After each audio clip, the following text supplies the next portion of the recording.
कहते हैं मृत्यु से ठीक पहले जब भगवान ने रावण से उसकी अंतिम इच्छा पूछी तो उसने ऐसे अधूरे कार्य बताए जिन्हें सुनकर स्वयं भगवान भी आश्चर्यचकित रह गए। रावण की पहली इच्छा थी धरती और स्वर्ग को जोड़ने वाली सीढ़ी बनाना ताकि इंसान सीधे चलकर देवताओं की नगरी तक पहुंच सके। सोचिए अगर ये संभव हो जाता तो स्वर्ग और नर्क का रहस्य हमेशा के लिए खत्म हो जाता।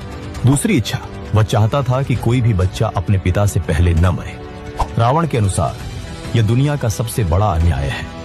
उसकी इच्छा थी मृत्यु को एक नए नियम से बांध देना।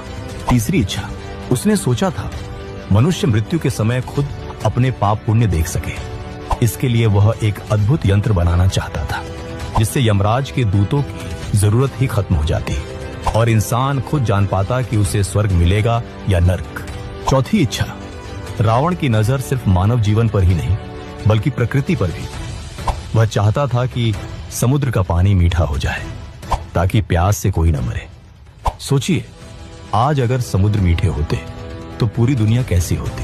पांचवी इच्छा, उसकी एक और इच्छा थी चांद को उसके काले धब्बों से मुक्त करना।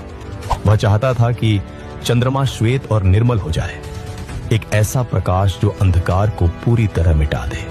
छठी इच्छा, सोने से भरी लंका में रहते हुए भी रावण चाहता था कि सोने में सुगंध हो ताकि उसका राज्य केवल वैभव से नहीं बल्कि सुगंध से भी महके। सातवीं इच्छा, उसने सोचा था बलिराजा को मुक्त करने का, वही बलि जिसे वामन अवतार ने पाताल में भेज दिया था। रावण मानता था कि ऐसा राजा जिसकी दानशीलता बेमिसाल थी उसे कैद में रहना ही नहीं चाहिए। आठवीं और सबसे अद्भुत इच्छा, रावण चाहता था कि पृथ्वी का भार उठाने वाले शेषनाग को मुक्त कर दे। उसने सोचा था इंद्र के वज्र और पृथ्वी के लोहे को मिलाकर एक अखंड खंभा बनाएगा जो सृष्टि का बोझ संभाले ताकि शेषनाग विश्राम कर सके।